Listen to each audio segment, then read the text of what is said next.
it is my pleasure to welcome you and to provide you with an overview of where we are in Regional Testing Day.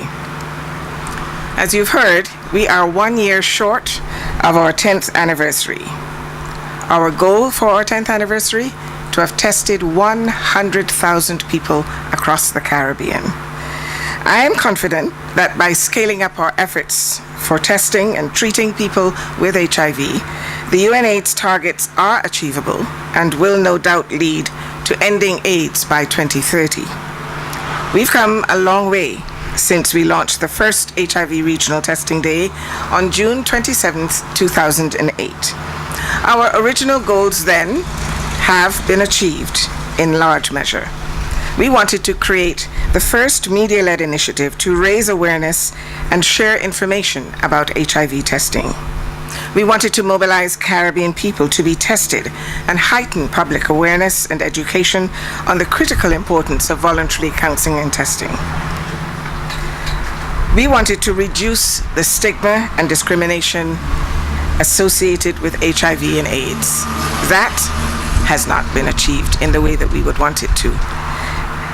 And we wanted to demonstrate the effectiveness of partnership with this model public-private partnership we have with Scotiabank and PANCAP. I am therefore very happy to report that Regional Testing Day 2015 was a resounding success, with 16,655 people being tested across the Caribbean. This reflects a 64% increase on the previous year.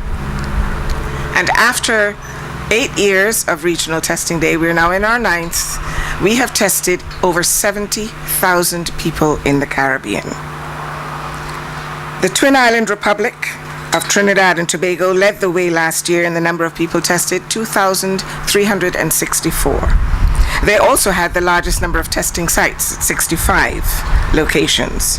Barbados was very impressive. We had 33 testing locations and shared their disaggregated data to help us understand more critically the nature of the epidemic here in Barbados.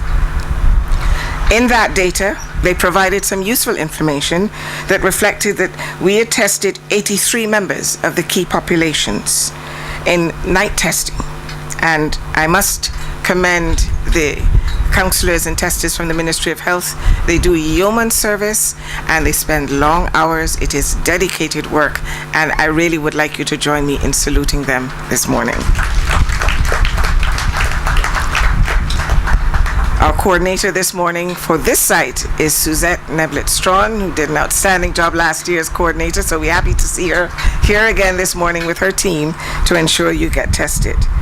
Also, from the data from Barbados, 50 people were tested at Her Majesty's Prison, Dodds, 67 in the faith-based community, and 216 young people between the ages of 15 and 24.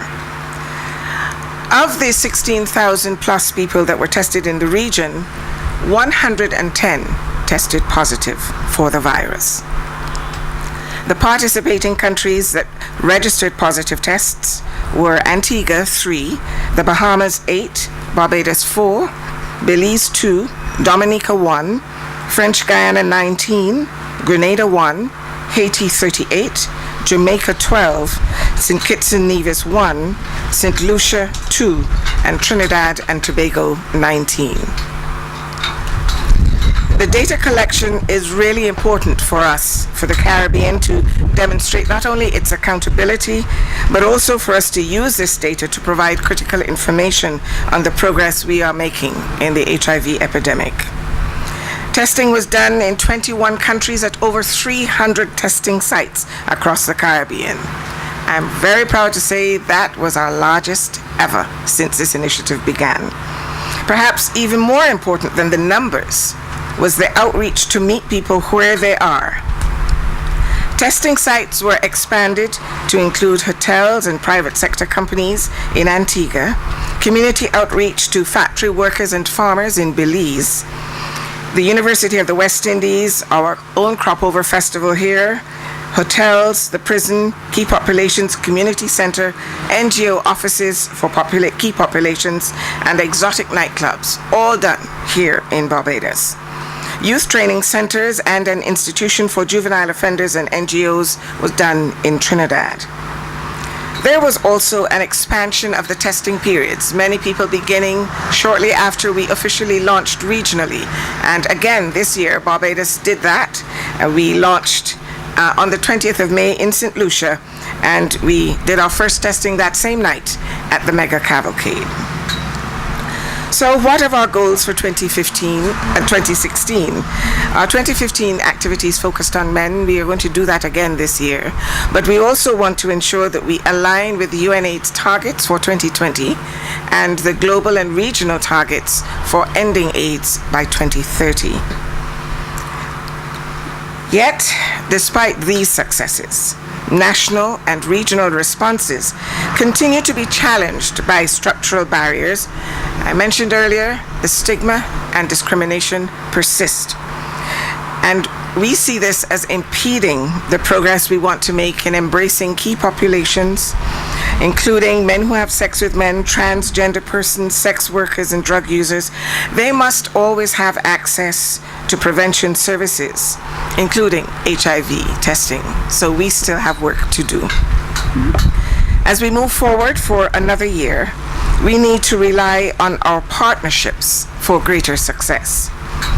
In this regard, permit me to thank our recent partners, SEED, the Community for Education, Empowerment and Development, who joined us last year. For the first time this year, the Boy Scouts headquarters and the Barbados Family Planning Association. We are very pleased to have them as additional locations this year. The Barbados Family Planning Association will be open today and the Scout headquarters tomorrow. So we welcome you and thank you for your support and partnership. Our Live Up campaign has always been a multi-sectoral campaign. It's an approach that we have used in partnership with many stakeholders who've contributed to the growing success that we are now very proud about. Scotiabank, of course, has to top that list. Your social philanthropy has been exemplary, and as a corporate entity, we'd like to recommend that you are a model for others to follow. And we thank you for your unswerving support over the years.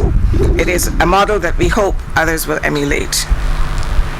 To PANCAP, the CARICOM partner who mobilizes the ministries and departments of health, the ministries of health themselves who provide the testing kits and the HIV testing expertise, of course the counseling and testing teams that do this work throughout the year, but we are happy that they give a little extra for us for Regional Testing Day. And as Corey says, Regional Testing Day has moved from one day to a season. So we're very happy to have that. Our key populations, the LGBT community, sex workers, youth, people living with HIV and intravenous drug users who provide support, reach out to their communities, and now offer us locations as well where their communities can be tested. The poignancy and the sincerity of our invocation underscores the partnership we've celebrated with the faith-based community.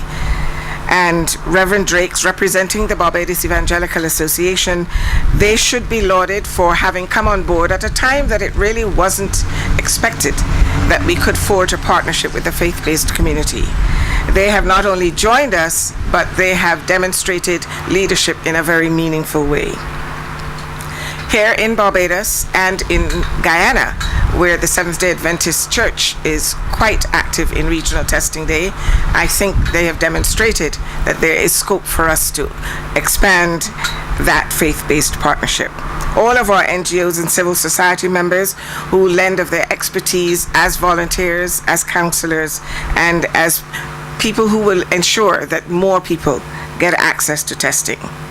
I really can't do this without thanking the broadcast media and the media in general. But our membership has done yeoman service. Over these years, they have donated the value of US $15 million in airtime. We don't see it as much. We think, you could just play the ad for us, right? but that's time, and time is money in broadcasting. And so I would ask you to indulge me for a moment and salute not just the CBC, although we'd have to give them a little extra salute this morning, but certainly all of the media who've done yeoman service in ensuring that everybody knows Live Up, that everybody can sing Are You Positive, You're Negative. I won't even try to sing it for you. But really, the media has done an outstanding job. And I'm happy to say that Live Up has been a unifying force. We see Dennis Johnson from Starcom Network here, and that's testimony of the kind of camaraderie that we've been able to foster, because HIV has no political agenda, it has no competing agenda with anyone, and therefore we want to say thank you very much to the media for your fine work.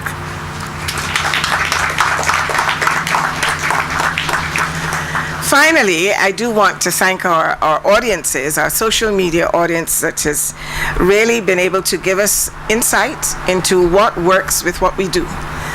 They give us feedback on our Live Up page that is managed by none other than Corey Lane. But also this year, we are very proud to add the hashtag, which I noticed Mr. Douglas Hoyt mentioned. It's cool to be tested, RTD 2016. And we hope that all of you that go and get tested after this will be proud to make sure you upload your selfies on Instagram and say hashtag I got tested RTD 2016. As we roll out this 9th year of Regional Testing Day, let us be reminded that our work as a region, as a people, must be to fast track ending AIDS by 2030. But that work should be guided by the principles on which the successes of the AIDS response are built: inclusion, participation, and dignity. So live up, love, protect, respect, always. Thank you. Now, Dr. Leacock, I don't think that there's anything I can say after the detailed presentation that you gave to underscore the importance of Live Up and the CBMP and the work that you have done throughout the region over the years. The numbers that you've been able to test over the time, the data that you've been able to unearth that perhaps would have gone unknown had you not taken the lead in this particular initiative. I think that we can all give her and the CBMP a round of applause just to show how important, how critical a job that they've been doing. Thank you very much, Dr. Leacock.